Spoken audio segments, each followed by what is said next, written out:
So you're going to make us do it ourselves, aren't you?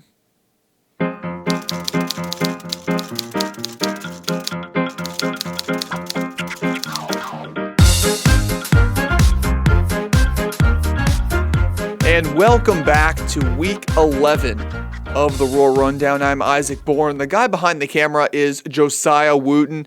And guys, it's a week of mourning. Obviously, college game day, not in Arkadelphia for the week, but instead of OSDN sitting in mourning, we've got ourselves a morning to prepare for coming up this Saturday. Battle of the Ravine is coming up, and that means we've got some work to do. So stay tuned for that. But first, let's talk about last week. Down in old Weatherford, Oklahoma, the weather was a big issue. The wind was blowing. It was cold outside in very far southwestern Oklahoma, where the Tigers face the Bulldogs of southwestern Oklahoma State. And it was a game that it was high scoring, but you could really not find much through the air. Quarterback Trey Nichols, who has really been on a tear recently, only 70 yards passing and sacked 5 times. Nichols just really unable to get the ball out of his hands in that game.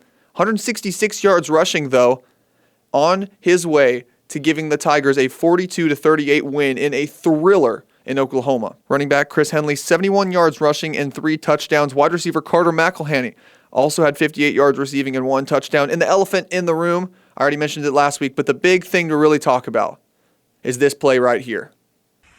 Trips to the near side. One man to the far side for Walker. Walker steps up. Hurls it down there. Got a receiver. Cut! 5, 4, 3, 2, 1. Promised land. Carter McElhaney. No flags down. Touchdown. Washington. And yes, you saw it with just about more emphasis and excitement in his voice than even I could ever channel in any commentary game I've ever done. Rex Nelson beautifully captures a moment that will go down in Washita history. Carter McElhaney catching a touchdown pass, a heave down the field on 4th and 19 by third-string quarterback Jordan Walker after Nichols fell with an injury earlier in the fourth quarter. On defense, defensive end Jackson Carter finished the game with 9 tackles, 3 tackles for loss, 2 of them going for sacks, and a forced fumble. Meanwhile, for the Bulldogs, it was really quarterback MJ Rivers. That dude had an incredible game, 173 yards passing, 125 yards rushing, 3 total touchdowns in the game for him. And Washita overcomes the Bulldogs on the road 42-38. The Tigers now move to 7-3 on the season. Playoff hopes are wide, but definitely not out of the question. Obviously, we're going to need to see a whole heck of a lot of things happen this week. Now, though, it's Battle of the Ravine week, guys. It is a week to remember for everyone. It's already time to start guarding the Tiger. It's already time to, let's not do any pranks this week. I don't want anyone getting expelled. But it's already time to watch out for pranks because we don't know what those guys across the street are going to be doing. And it's time to have some fun. So at 1 p.m. on Saturday, tune into the Washita Sports Digital Network. But better yet, tune in a little bit earlier because, yes, college game day isn't in town, folks. But that doesn't mean we can't do it ourselves. Starting pregame, folks, we're going to have ourselves plenty of content detailing the game, detailing the stakes of the game, detailing everything you need to know about a rivalry that is over 100 years old and now etching its 98th chapter in its history. It's going to be a big one. It's going to be a good one, and we're going to be excited for that one. But guys, make sure to tune into that. Looking into both of these teams, obviously, Washita coming off a big win on the road. Henderson State also coming off a big win over across the street last week. They took down East Central 45-35. So now Washita and Henderson battling for the very wide chance of a playoff spot. I don't see it as completely out of the question, but you're going to need to see a lot of things happen like we've talked about. But both teams coming into this one with good quarterbacks. Trey Nichols obviously had a little bit of an injury last game, but mostly from what I've heard, he will be healthy for this one. Meanwhile, Henderson State, one of the best quarterbacks in Great American Conference history, Andrew Edwards. An incredible season for him, has eclipsed so many records in his senior year in career numbers. So it'll be exciting to see how both of these teams compete. Henderson State went on a little bit of a downtrend in the middle of the season, but with this most recent win at East Central, both of these teams are riding on a high. Ouachita has not lost since being 1-3 on the season.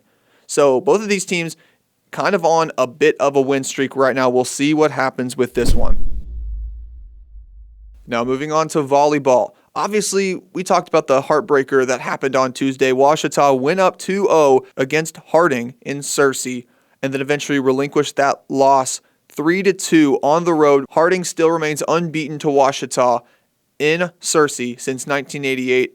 Just tragic loss, but that does not mean that the season was over. Ouachita quickly turned back over on Thursday night, easily having their way with Arkansas Monticello. Riley Brazil with her 5th straight double-double of the season with 10 kills and 10 digs. And then freshman Sophie Henry getting some time on the court and using it well. 8 kills in that game with 3 block assists. Henry just a player that is going to continue to get better. And she's only a freshman.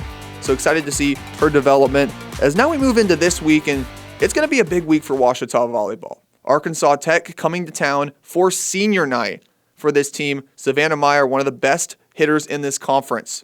She's right now 3rd in the conference in kills per set with 3.1 per set. Then on Thursday, it's Battle of the Ravine for volleyball. So we've got 2 Battle of the Ravine games this week. The next one, though, on Thursday, Caitlin Steffes and the Reddies will host our Ouachita Tigers on Thursday night. And Steffes, one of the best hitters in the nation. She averages 4.51 kills per set. That's 7th in the country. So excited to see what Steffes will do against this Ouachita defense that has been off and on recently. We'll see how they do. Next up is men's soccer, and it was a great week for this team. Obviously, playoff hopes were out of the question going into the week, so this team playing with nothing to lose, and man, they had themselves nothing to lose, and they won it all. On Thursday, a big win against Harding, forcing the Bisons to go 0-11 in conference play. Not a single win, but Ouachita able to take them down following an 88th minute goal from midfielder Jack Langford. The Tigers win that one 1-0 at home, winning their final home game of the season. Meanwhile, on Saturday, they traveled to Bethany for their final game of the season to take on Southern Nazarene. Tigers haven't beaten Southern Nazarene in quite some time. That streak is over. Ouachita strikes in the 15th minute behind freshman Philip Bulk. The Tigers go on to win that one 1-0 as well. Ouachita obviously out of the playoff chance, but they finished the season on a 3-game win streak. Incredible way to finish out this one and give the seniors something to be excited about. Going into next year too, this men's soccer team under Coach Wes Hollifield is going to be talented. So excited for next year for them.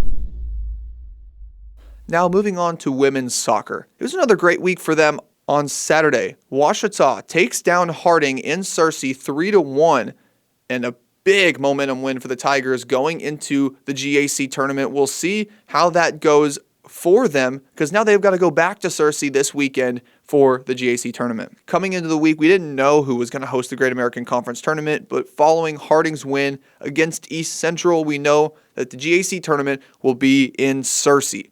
That does mean, though, Ouachita, going into this one, they will be the 3 seed against a Southwestern Oklahoma State team they have not beaten this year, but they haven't lost to them either. The Bulldogs, they have faced off against them twice. First one was a 0-0 draw. Second one was a 1-1 draw.